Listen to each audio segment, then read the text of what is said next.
नमस्कार और स्वागत है आप सबका। नमस्कार। आज हम बात करने वाले हैं सोशल मीडिया डिटॉक्स के बारे में। ये शब्द आजकल बहुत सुनने में आता है। हाँ, काफी पॉपुलर है। लोग ट्राई भी करते हैं, बात भी करते हैं, पर सवाल ये है कि क्या ये सच में वाकई हमारे मेंटल हेल्थ के लिए अच्छा है या ये बस एक ट्रेंड है, एक फैशन जो चल पड़ा है। ये सवाल बहुत जरूरी है क्योंकि हम सब सोशल मीडिया से इतने घिरे हुए हैं बिल्कुल कि उससे दूर जाने का सोचना भी कई बार अजीब लगता है ना? बिल्कुल। तो आज हम इसी की थोड़ी गहराई में जाएंगे। हमारे पास कुछ काफी अच्छे सोर्सेज हैं, जैसे स्टैनफोर्ड यूनिवर्सिटी की एक बड़ी रिसर्च है, अच्छा। Royal society for public health UK की रिपोर्ट है, क्लीवलैंड क्लिनिक के एक्सपर्ट्स की राय है और कुछ और स्टडीज भी हैं। बढ़िया। तो कोशिश यही रहेगी कि इन सब से जो पता चला है वो सामने रखें। फैक्ट्स क्या हैं, मिथक क्या हैं, साइंस क्या कहती है, ये सब समझें। ठीक है, तो चलिए फिर शुरू करते हैं।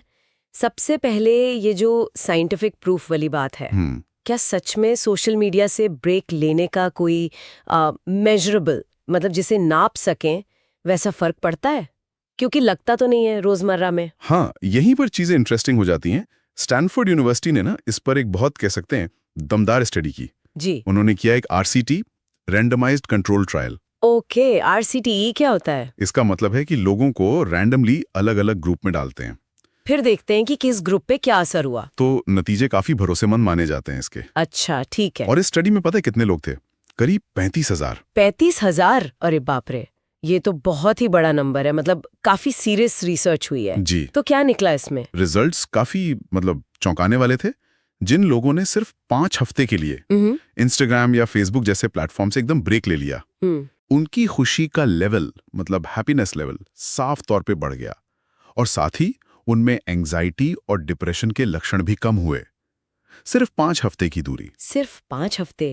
ये तो सुनने में ज्यादा टाइम नहीं लगता, पर असर इतना बड़ा।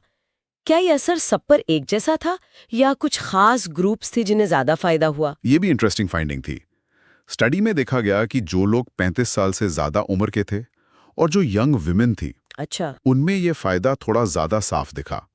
अब शायद इसकी वजह ये हो कि ये ग्रुप्स सोशल मीडिया पर जो वो होता है ना, सोशल कंपैरिजन, दूसरों से तुलना, हाँ, वो तो होता है। या फिर इंफॉर्मेशन ओवरलोड, उससे शायद अलग तरह से असर पड़ता हो। लेकिन मेन बात यह है कि ओवरऑल लगभग सब में पॉजिटिव इफेक्ट दिखा। ये दिखाता है कि थोड़े टाइम का ब्रेक भी मेंटल हेल्थ पर काफी गहरा असर डाल सकता है। ये सिर्फ अच्छा लगना नहीं था, बाकायदा मेंटल हेल्थ स्केल पर इम्प्रूवमेंट था। ये सोशल कंपैरिजन वाली बात तो बहुत सही है। हम अक्सर दूसरों की वो परफेक्ट सी दिखने वाली लाइफ देखकर अपनी लाइफ को कम समझने लगते हैं। शायद ब्रेक लेने से वो प्रेशर कम होता होगा। अच्छा, और क्या दूसरी रिसर्चें भी यही कहती हैं? हाँ बिल्कुल। वो जो royal society for public health है ना, यूके की, हाँ, सुना है। उनके जो निष्कर्ष हैं वो भी इसी तरफ इशारा करते हैं। उनकी रिपोर्ट में साफ लिखा है कि भाई, सोशल मीडिया का बहुत ज्यादा इस्तेमाल, खासकर जब वो लिमिट से बाहर हो जाए, तो वो एंजाइटी, डिप्रेशन, नींद की प्रॉब्लम और यहां तक कि लो सेल्फ एस्टीम से भी जुड़ा हो सकता है। और वो मानते हैं कि एक डिजिटल डिटॉक्स, सोच समझकर स्क्रीन से दूरी बनाना, स्ट्रेस कम करने में काफी हेल्प कर सकता है। आपने नींद की बात की, ये मुझे बहुत जरूरी लगती है। हम में से कितने लोग रात को बिस्तर में फोन स्क्रॉल करते रहते हैं ना, पता भी नहीं चलता नींद पर क्या असर हो रहा है। बिल्कुल, और ये असर बहुत गहरा होता है। क्या सिर्फ एक छोटा ब्रेक, मान लीजिए 1 हफ्ते का, क्या उससे भी कुछ फर्क पड़ सकता है? जरूर। एक और स्टडी ने खास तौर पे इसी पर फोकस किया। जिन लोगों ने सिर्फ 1 हफ्ता सोशल मीडिया से दूरी बनाई, बस 1 हफ्ता? हाँ, सिर्फ 7 दिन, उन्होंने भी अपनी एंजाइटी के लेवल में काफी नोटिसेबल कमी महसूस की और उनका मूड भी साफ तौर पर बेहतर हुआ। कमाल है, सिर्फ 7 दिन में? हाँ, ये दिखाता है कि हमारे दिमाग को जो लगातार डिजिटल स्टिमुलेशन मिल रहा है ना, उससे थोड़ी राहत देना भी कितना फायदेमंद हो सकता है। एक तरह से मेंटल रीसेट बटन दबाने जैसा है। ये तो कमाल की बात है, मेंटल रीसेट। अच्छा, तो मेंटल हेल्थ और नींद के अलावा क्या सोशल मीडिया डिटॉक्स के और भी फायदे हैं, जैसे हमारे रोज के काम करने के तरीके पर या रिश्तों पर कोई असर? हाँ, फायदे सिर्फ यही तक नहीं है। क्लीवलैंड क्लिनिक के जो एक्सपर्ट्स हैं, वो इस बात पर जोर देते हैं कि डिजिटल डिटॉक्स हमारी प्रोडक्टिविटी बढ़ा सकता है। प्रोडक्टिविटी कैसे? देखिए, जब हमारा दिमाग लगातार वो नोटिफिकेशंस, लाइक्स, कमेंट्स, फीड्स, इन सब से जूझ नहीं रहा होता, तो किसी एक काम पर फोकस करने की हमारी जो एबिलिटी है, वो अपने आप बढ़ जाती है। वो जिसे डीप वर्क कहते हैं ना आजकल, हाँ हाँ। उसके लिए माहौल बनता है। हम कम डिस्ट्रैक्ट होते हैं। ये बात तो बिल्कुल सही है। वो बार बार फोन चेक करने की आदत, वो तो किसी भी काम में गहरे जाने ही नहीं देती। और रिश्तों का क्या, उस पे क्या असर होता है? ये भी एक बहुत बहुत इंपॉर्टेंट पहलू है। जब हम वर्चुअल दुनिया में कम टाइम बिताते हैं तो हमारे पास अपने आसपास के लोगों के लिए, परिवार, दोस्त, साथ काम करने वाले, उनके साथ रियल बातचीत के लिए ज्यादा टाइम और मेंटल एनर्जी होती है। सही बात है। हमारे रिश्ते सिर्फ ऑनलाइन प्रोफाइल तक नहीं रह जाते, उनमें गहराई आती है। हम ज्यादा ध्यान से सुनते हैं, ज्यादा प्रेजेंट रहते हैं। सोचिए, डिनर टेबल पर फोन साइड में रखकर सिर्फ बात करने से कितना फर्क पड़ सकता है। हाँ, ये छोटी छोटी चीजें हैं पर असर बड़ा होता है। तो मतलब संक्षेप में कहें तो साइंस और एक्सपर्ट्स दोनों कह रहे हैं कि ब्रेक लेने के कई फायदे हैं। मूड अच्छा, टेंशन कम, नींद बेहतर, काम में मन लगना और रिश्ते गहरे होना। सुनने में तो ये सब बहुत अच्छा लग रहा है। हाँ, फायदे तो हैं। लेकिन हम सब जानते हैं कि इसे करना उतना आसान नहीं होता। असल में क्या मुश्किलें आती हैं इसमें? अब बिल्कुल सही कह रही हैं। जानना एक बात है, करना बिल्कुल दूसरी। सबसे बड़ी चुनौती जो आती है ना, वो है FOMO. FOMO, fear of missing out. हाँ, वही, कुछ छूट जाने का डर। हमें लगता है कि अगर हम ऑनलाइन नहीं रहे तो पता नहीं क्या मिस हो जाएगा, दुनिया में क्या चल रहा है, दोस्त क्या कर रहा है, कौन सी खबर आ गई। ये डर हमें फोन से चिपकाए रखता है। हाँ, और शायद इसी फोमो से वो सोच बनती है कि अरे छोड़ना तो नामुमकिन है, या फिर कि क्या फायदा होगा छोड़कर, वैसे भी क्या ही मिस कर लेंगे। सही कहा। ये कॉमन मिथक है कि थोड़ा कम करने से क्या ही होगा, या मैं तो एडिक्टेड नहीं हूं, मैं तो जब चाहूं छोड़ सकता हूं। लेकिन छोड़ते नहीं हैं। हाँ। हाँ हाँ। लेकिन जैसा रिसर्च दिखाती है, रियलिटी ये है कि अगर इसे सोच समझकर स्मार्ट तरीके से किया जाए तो ये फायदेमंद हो सकता है। और यहाँ ये स्मार्ट तरीका बहुत इंपॉर्टेंट है। इसका मतलब हमेशा ये नहीं होता कि आप सोशल मीडिया को बिल्कुल ही छोड़ दें। तो ये स्मार्ट तरीके क्या हो सकते हैं? मतलब सिर्फ टाइम लिमिट लगाना या कुछ और भी? देखिए, इसके कई तरीके हो सकते हैं और हर किसी के लिए अलग तरीका काम करता है। एक है डिजिटल फास्टिंग, जैसे दिन में कुछ घंटे तय कर लिए, मान लीजिए सुबह उठने के बाद पहला घंटा और रात सोने से पहले का आखिरी घंटा, बिल्कुल स्क्रीन फ्री। अच्छा। दूसरा, नोटिफिकेशंस को मैनेज करना है, सिर्फ जरूरी ऐप्स के ऑन रखें, बाकी बंद। तीसरा, कुछ टाइम के लिए जैसे वीकेंड पर या छुट्टियों में फोन से सोशल मीडिया ऐप्स डिलीट ही कर देना। ओ, डिलीट ही कर देना। हाँ, टेम्परेरीली, ताकि वो टेम्पटेशन ही ना रहे। चौथा, अपने फीड को थोड़ा साफ करना, उन अकाउंट्स को अनफॉलो करना जो आपको नेगेटिव फील कराते हैं। ये छोटे छोटे कदम भी दिमाग को जो लगातार ओवरलोड हो रहा है उससे राहत देते हैं। ये इंटरेस्टिंग है। मतलब एकदम से सब बंद करना, जिसे कोल्ड टर्की कहते हैं, हाँ, उसके बजाय छोटे मैनेजेबल स्टेप्स लेना ज्यादा असरदार हो सकता है। शायद इसीलिए कई लोग डिटॉक्स शुरू तो करते हैं पर टिक नहीं पाते, क्योंकि वो एकदम से बहुत बड़ा टारगेट सेट कर लेते हैं। आपने बिल्कुल सही पॉइंट पकड़ा है। सस्टेनेबिलिटी मतलब आप उसे कितना लंबा चला सकते हैं, वो सबसे जरूरी है। एकदम से सब बंद करने की कोशिश अक्सर फेल हो जाती है और फिर हमें लगता है कि हम में ही कोई कमी है। हाँ, गिल्ट फीलिंग आती है। बिल्कुल। जबकि धीरे धीरे आदतें बदलना, जैसे हफ्ते में एक दिन सोशल मीडिया फ्री रखना या रोज का यूसेज टाइम थोड़ा थोड़ा कम करना, ये ज्यादा टिकाऊ होता है। लक्ष्य सोशल मीडिया को दुश्मन बनाना नहीं है, लक्ष्य है उसके साथ एक हेल्दी, बैलेंस्ड रिश्ता बनाना, जहां कंट्रोल हमारे हाथ में हो, एल्गोरिथम के नहीं। ये सब सुनकर मुझे अपने एक दोस्त की कहानी याद आ रही है, राजेश। उसने कुछ ऐसा ही किया था और उसका एक्सपीरियंस बिल्कुल इन साइंटिफिक बातों से मिलता जुलता है। अरे वाह, जरूर बताइए। रियल लाइफ एक्सपीरियंस से ये बातें और अच्छे से समझ आती हैं। हाँ, तो राजेश ना पिछले कुछ टाइम से बहुत परेशान था। उसे सोशल मीडिया की, खासकर इंस्टाग्राम और ट्विटर की बहुत लत लग गई थी। वो खुद कहता था कि उसे हर समय एक ब्रेन फॉग जैसा महसूस होता था। ब्रेन फॉग मतलब जैसे ध्यान नहीं लगता था किसी चीज पर, चीजें भूलने लगा था, रात को घंटों रील्स देखता रहता था तो नींद पूरी नहीं होती थी, सुबह उठकर चिड़चिड़ापन, उदासी सी रहती थी। उसे लगने लगा था कि उसकी रियल लाइफ पीछे छूट रही है। ये लक्षण बहुत कॉमन है और ये बिल्कुल वैसे हैं जिनका जिक्र हमने रिसर्च में देखा। फोकस कम होना, नींद खराब, मूड पर असर, दुनिया से कटा हुआ महसूस करना। बिल्कुल। तो उसने फैसला किया कि कुछ बदलना पड़ेगा। उसने एक एक्सपेरिमेंट की तरह सिर्फ एक हफ्ते के लिए अपने फोन से सारे सोशल मीडिया ऐप्स हटा दिए, फेसबुक, इंस्टा, ट्विटर, सब। अच्छा। और साथ में लगभग सारे नोटिफिकेशंस भी बंद कर दिए ताकि फ़ोन बार बार बजे नहीं। और उसने ये तय किया कि सुबह उठकर फ़ोन देखने के बजाय वो 15-20 मिनट पास के पार्क में वॉक करने जाएगा और थोड़ी देर कुछ पढ़ेगा। अरे वाह, ये तो काफी अच्छे स्टेप्स लिए उसने। फिर क्या हुआ, एक हफ्ते में कुछ फर्क लगा? वो खुद हैरान था।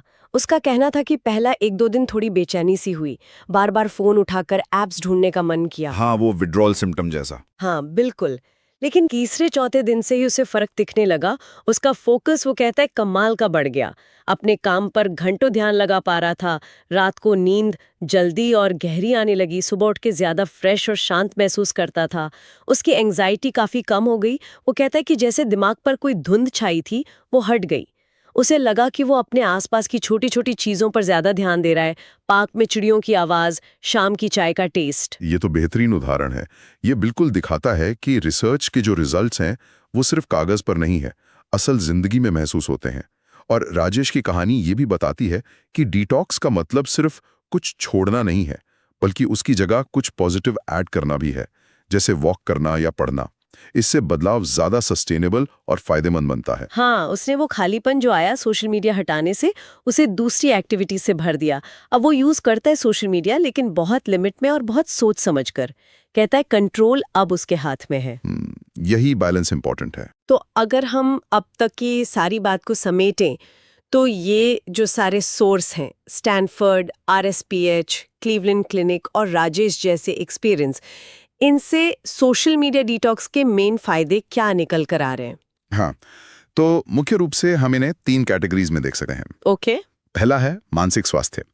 एंजाइटी और डिप्रेशन के लक्षण कम होना, मूड का बेहतर होना और ओवरऑल एक शांति सी महसूस होना। वो सोशल कंपैरिजन का प्रेशर कम होना भी इसी में आता है। ठीक है। दूसरा है शारीरिक स्वास्थ्य। इसमें सबसे बड़ा है नींद की क्वालिटी सुधरना। और अच्छी नींद तो अपने आप में एनर्जी, मूड, इम्यून सिस्टम सबके लिए अच्छी है। स्क्रीन टाइम कम होने से आंखों पर स्ट्रेन भी कम होता है। ये भी है। और तीसरा है लाइफस्टाइल और प्रोडक्टिविटी। फोकस करने की क्षमता बढ़ना, जिससे काम या पढ़ाई में प्रोडक्टिविटी बढ़ती है। और साथ ही ऑफलाइन रिश्ते, परिवार, दोस्त, उनके साथ ज्यादा गहराई और बेहतर जुड़ाव, क्योंकि आप उनके लिए मेंटली और फिजिकली ज्यादा प्रेजेंट होते हैं। ये फायदे तो वाकई बहुत मायने रखते हैं, खासकर आज की भागदौड़ वाली जिंदगी में, जहां हमारा ध्यान इतना बटा रहता है और मेंटल पीस एक बड़ी चुनौती है। ये सिर्फ अच्छा महसूस करने से कहीं ज्यादा है। ये हमारी प्रोडक्टिविटी और रिश्तों की क्वालिटी को भी छूता है। निश्चित रूप से। और ये समझना जरूरी है कि इसका मकसद टेक्नोलॉजी को दुश्मन मानना नहीं है। मकसद है टेक्नोलॉजी के साथ अपने रिश्ते को रीडिफाइन करना। ये तय करना कि हम टेक्नोलॉजी का इस्तेमाल अपने फायदे के लिए कैसे करें, न कि उसके गुलाम बन जाएं। तो इस पूरी चर्चा का निचोड़ हमारे सुनने वालों के लिए क्या है? हमने देखा कि सोशल मीडिया से सोच समझकर ब्रेक लेने के, चाहे थोड़े टाइम के लिए ही सही, साइंटिफिक प्रूफ्स भी हैं और रियल लाइफ फायदे भी हैं। ये हमारी मेंटल हेल्थ, नींद, फोकस और रिश्तों को बेहतर बना सकता है। बिल्कुल। ये हमें एक मौका देता है अपनी डिजिटल आदतों को ईमानदारी से देखने का। क्या ये आदतें हमें सच में कनेक्ट कर रही हैं या कहीं अनजाने में हमें अपनी असल जिंदगी से दूर ले जा रही हैं? क्या ये हमें इन्फॉर्म कर रही हैं या सिर्फ शोर बढ़ा रही हैं? ये सवाल खुद से पूछना जरूरी है। और यहीं पे मेरे मन में एक और सवाल आ रहा है, जो शायद हमारे सुनने वालों को भी सोचने पे मजबूर करे। हमने सोशल मीडिया से ब्रेक लेने की बात की, उसके फायदों की, लेकिन क्या हर तरह का सोशल मीडिया यूज एक जैसा होता है? ये बहुत ही महत्वपूर्ण और एक उभरता हुआ सवाल है रिसर्च में भी। मेरा मतलब है, क्या सिर्फ चुपचाप बिना किसी से इंटरैक्ट किए दूसरों की पोस्ट और वीडियो देखते जाना, जिसे पैसिव स्क्रॉलिंग कहते हैं, हाँ, और एक्टिवली दोस्तों से चैट करना, उनकी पोस्ट पे कमेंट करना, खुद कुछ शेयर करना, जिसे एक्टिव एंगेजमेंट कहते हैं, जी। क्या इन दोनों तरह के यूज का हमारे दिमाग और मूड पर अलग-अलग असर पड़ता है? क्या ऐसा हो सकता है कि एक तरह का यूज ज्यादा नुकसान वाला हो और दूसरा कम? ये बहुत रेलेवेंट पॉइंट है और जो शुरुआती रिसर्च है वो इसी तरफ इशारा कर रही है कि शायद ऐसा हो सकता है। ऐसा माना जा रहा है कि पैसिव स्क्रॉलिंग, जहां हम सिर्फ देख रहे हैं, खासकर दूसरों की वो आइडियल लाइफ, हाँ, वो शायद सोशल कंपैरिजन और जलन की भावना को ज्यादा बढ़ा सकती है, जिससे मूड खराब हो सकता है। अच्छा। वहीं एक्टिव एंगेजमेंट, जैसे दोस्तों से सीधे बात करना या किसी ग्रुप में कोई मीनिंगफुल डिस्कशन करना, वो शायद अकेलेपन को कम करने और कनेक्शन फील करने में मदद कर सकता है, अगर वो पॉजिटिव तरीके से हो रहा हो तो। तो इसका मतलब ये हुआ कि शायद फ्यूचर में डिजिटल डिटॉक्स का मतलब सिर्फ टाइम कम करना ना हो, बल्कि ये भी हो कि हम सोशल मीडिया कैसे इस्तेमाल करते हैं उस तरीके को बदलना ज़्यादा ज़रूरी हो। क्या हमारी डिटॉक्स की स्ट्रैटेजी इस पर डिपेंड करनी चाहिए कि हम पैसिव यूज़र हैं या एक्टिव? ये एक ऐसा सवाल है जिस पर शायद हम सबको थोड़ा और सोचना चाहिए। आपने बिल्कुल सही दिशा में सोचा है। ये इस डिस्कशन की अगली लेयर है। सिर्फ कितना नहीं, बल्कि कैसे और क्यों। ये सवाल सोशल मीडिया के साथ हमारे रिश्ते को समझने और सुधारने के लिए बहुत जरूरी हैं। और शायद यहीं पर हर इंसान को अपने लिए वो सही बैलेंस खोजना होगा। ये निश्चित रूप से आगे और जानने लायक विषय है।